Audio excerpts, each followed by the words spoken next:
Bayangkan sebuah pagi yang hening di jantung kota Israel. Tiba-tiba, terdengar sirene meraung. Warga berlarian. Langit dipenuhi suara dentuman.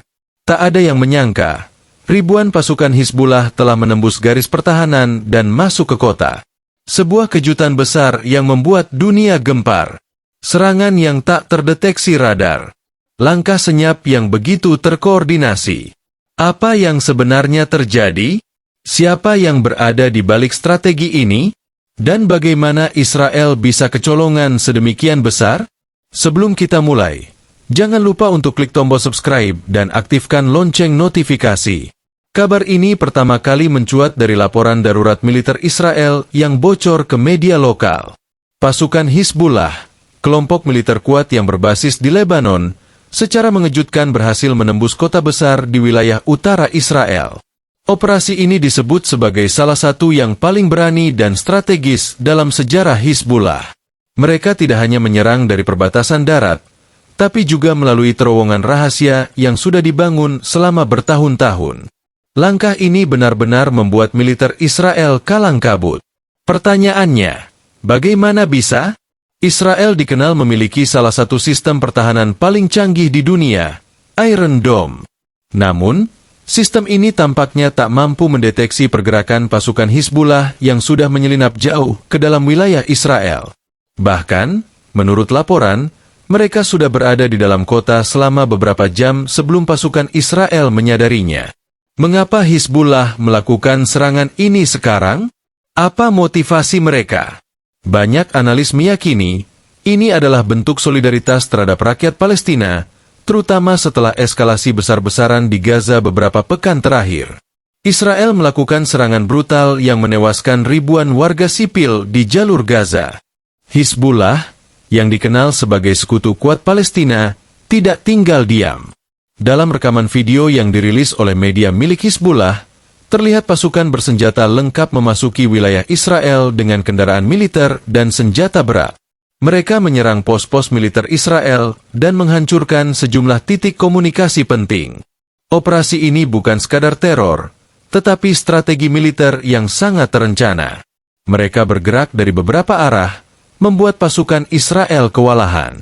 Beberapa sumber bahkan menyebutkan bahwa sebagian kota di Israel Utara sudah dalam kondisi lumpuh.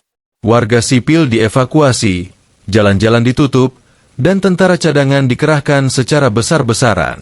Tak hanya itu, Hizbullah juga meluncurkan rudal ke beberapa titik penting di dalam kota. Beberapa fasilitas militer dan gudang senjata Israel dilaporkan hancur.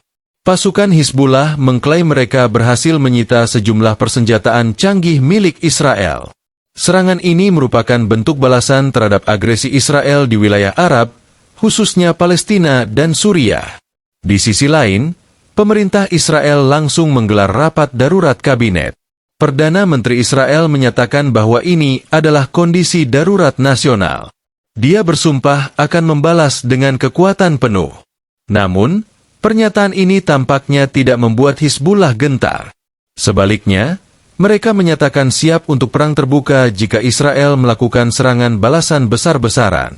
Lalu bagaimana dengan Amerika Serikat? Sebagai sekutu dekat Israel, Amerika tentu saja tidak tinggal diam. Militer Amerika Serikat dikabarkan telah meningkatkan kesiagaan di kawasan Mediterania Timur.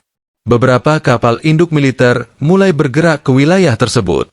Namun, banyak pihak yang mengkhawatirkan bahwa ini bisa memicu konflik regional yang lebih besar. Jika perang skala penuh pecah, bukan tidak mungkin Iran juga akan ikut terlibat secara langsung. Perlu diketahui, Hizbullah bukan kelompok kecil. Mereka merupakan organisasi yang mendapatkan dukungan besar dari Iran.